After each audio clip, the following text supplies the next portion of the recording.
Welcome to my channel. இன்னைக்கு இந்த video நம்ம என்ன பார்க்க போறோம் அப்படின்னா மஷ்ரூம் ஃப்ரைட் ரைஸ் தான் பார்க்க போறோம். ரொம்பவே ஈஸியான ஒரு ரைஸ் ரெசிபி இது. லஞ்ச் பாக்ஸ் கூட நம்ம ரொம்ப ஈஸியாக பண்ணிடலாம். வாங்க இது எப்படி செய்யறதுன்னு வீடியோவில் பார்க்கலாம். ஃப்ரைட் ரைஸ் செய்யறதுக்கு நான் இன்னைக்கு 1 கப் அளவுக்கு பாஸ்மதி அரிசி எடுத்திருக்கேன். அதை தண்ணியில் 10 நிமிஷம் போல ஊற வச்சுக்கலாம். அடுத்ததாக சாதம் வைக்கிறதுக்கு ஒரு பாத்திரத்தில் தண்ணி வச்சுக்கோங்க. தண்ணி நல்லா கொதிச்சதுக்கு அப்புறமா அதில் ஒரு பீஸ் அளவுக்கு பட்டை போட்டுக்கலாம். கூடவே 2 கிராம்பு அதையும் போட்டுக்கோங்க. இப்போ இது கூட ஒரு 10 புதினா இலைகள் சேர்த்துக்கலாம். இது எல்லாத்தையுமே தண்ணியில் போட்டுட்டு சாதம் வடிக்கும் போது சாதத்தோட வாசமே ரொம்பவே நல்லா இருக்கும். இப்போ நல்லா கொதிச்சதுக்கு அப்புறமா நம்ம ஊற வச்சு வச்சிருக்க பாஸ்மதி அரிசி இதில் ஆட் பண்ணிடலாம். பாஸ்மதி அரிசியை நம்ம 10 நிமிஷம் மட்டும் ஊற வச்சாலே போதும். ரொம்ப நேரம் ஊற வச்சோம் அப்படின்னா நமக்கு சாதம் உடைஞ்சிரும். இப்போ எல்லா அரிசியும் ஆட் பண்ணியாச்சு. இப்போ இது கூட 1 ஸ்பூன் அளவுக்கு எண்ணெய் ஊற்றிக்கலாம். எண்ணெய் ஊற்றி குக் பண்ணும்போது சாதம் ஒன்னோடு ஒன்று ஒட்டாது. இப்போ இது கூட தேவையான அளவுக்கு உப்பு சேர்த்துக்கோங்க. இது 5லேருந்து 7 நிமிஷம் போல் நீங்கள் குக் பண்ணாவே போதும். நீங்கள் ஃபுல்லாக குக் பண்ணக்கூடாது. 75% குக் பண்ணால் போதும். இப்போ 7 நிமிஷம் போல் நான் குக் பண்ணியிருக்கேன். நல்லா குக் ஆயிடுச்சு. இதை வடித்து எடுத்துடலாம். இப்போ நம்ம மஷ்ரூமை க்ளீன் பண்ணிக்கலாம். மஷ்ரூம் கூட கொஞ்சமாக நான் உப்பு சேர்க்குறேன். இப்போ இது மூழ்கிற அளவுக்கு தண்ணி ஊற்றிக்கலாம். உப்பு சேர்த்து க்ளீன் பண்ணும்போது நல்லாவே சுத்தமாயிரும். இப்போ இது மாதிரி ஒவ்வொரு மஷ்ரூமாக எடுத்து நல்லா வாஷ் பண்ணி எடுத்துக்கோங்க. மண் எதுவும் இல்லாமல் நல்லா க்ளீன் பண்ணி எடுத்துக்கணும்.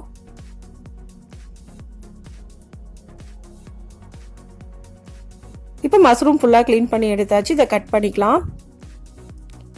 இந்த மாதிரி கட் பண்ணி எடுத்துக்கோங்க.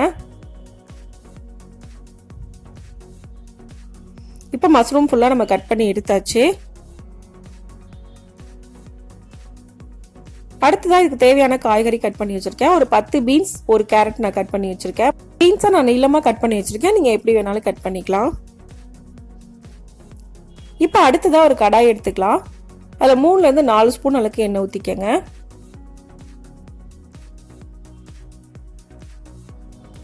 இப்போ எண்ணெய் நல்லா சூடாகணும். இப்போ எண்ணெய் சூடானதுக்கு அப்புறமா ஒரு பீஸ் பட்டை போடுறேன், 2 கிராம்பு போடுறேன், 2 ஏலக்காய் போடுறேன், கூடவே 2 பிரியாணி இலை அதையும் போட்டுக்கலாம். இது எல்லாம் நல்லா ஃப்ரை ஆனதுக்கு அப்புறமா கட் பண்ணி வச்சிருக்க பெரிய வெங்காயம், பச்சை மிளகாய் 2ஐயும் நான் ஆட் பண்றேன். இப்போ இது லைட்டா ஃப்ரை பண்ணிக்கோங்க. 1லேருந்து 2 நிமிஷம் போல ஃப்ரை பண்ணா போதும். இப்போ நல்லா ஃப்ரை ஆயிடுச்சு. இப்போ நம்ம பீன்ஸ் ஆட் பண்ணிக்கலாம். இப்போ இது கூடவே கேரட்டையும் ஆட் பண்ணிக்கோங்க. 2ஐயும் சேர்த்து லைட்டா 1லேருந்து 2 நிமிஷம் போல ஃப்ரை பண்ணிக்கலாம். நல்லா ஃப்ரை ஆனதுக்கு அப்புறமா மஷ்ரூம் ஆட் பண்ணிக்கலாம். இப்போ மஷ்ரூம் ஆட் பண்றேன்.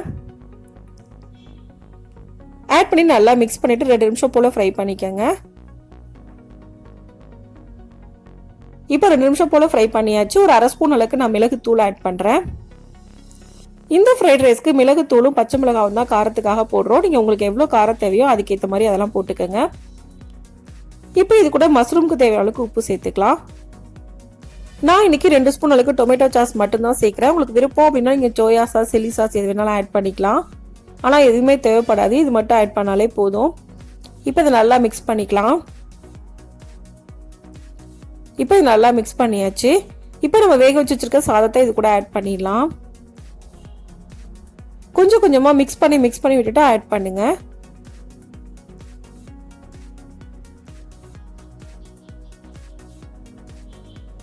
இப்போ சாதம் உடையாம கீழ இருந்து மேல பொறுமையா மிக்ஸ் பண்ணி விட்டுக்கோங்க.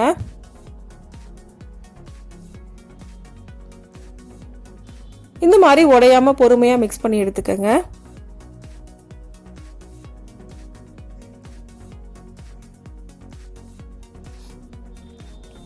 இப்போ இது கூட கொஞ்சமா கொத்தமல்லி இலைகள் ஆட் பண்ணிக்கலாம். இதை ஆட் பண்ணதுக்கு அப்புறமா நல்லா ஒரு தடவை மிக்ஸ் பண்ணி விட்டுட்டு நம்ம அடுப்பை ஆஃப் பண்ணிடலாம். இப்போ நமக்கு ரொம்பவே ஈஸியான, ரொம்பவே ஹெல்த்தியான மஷ்ரூம் ஃப்ரைட் ரைஸ் ரெடி ஆயிடுச்சு. எப்பவுமே காய்கறிகள் மட்டுமே வச்சு ஒரே மாதிரி ஃப்ரைட் ரைஸ் பண்ணாம கொஞ்சம் வித்தியாசமா இந்த மஷ்ரூம் ஃப்ரைட் ரைஸ் நீங்களும் செஞ்சு பாருங்க. இந்த ரெசிபி செய்கிறது ரொம்ப ஈஸி, டேஸ்ட்டும் ரொம்பவே நல்லா இருக்கும். இந்த ரெசிபி இதே மெத்தடில் நீங்களும் செஞ்சு பாருங்க. இந்த வீடியோ உங்களுக்கு பிடிச்சிருந்தா லைக் பண்ணுங்க, ஷேர் பண்ணுங்க, கமெண்ட் பண்ணுங்க. மறக்காம சேனலை சப்ஸ்கிரைப் பண்ணுங்க. தேங்க்ஸ் ஃபார் வாட்சிங்.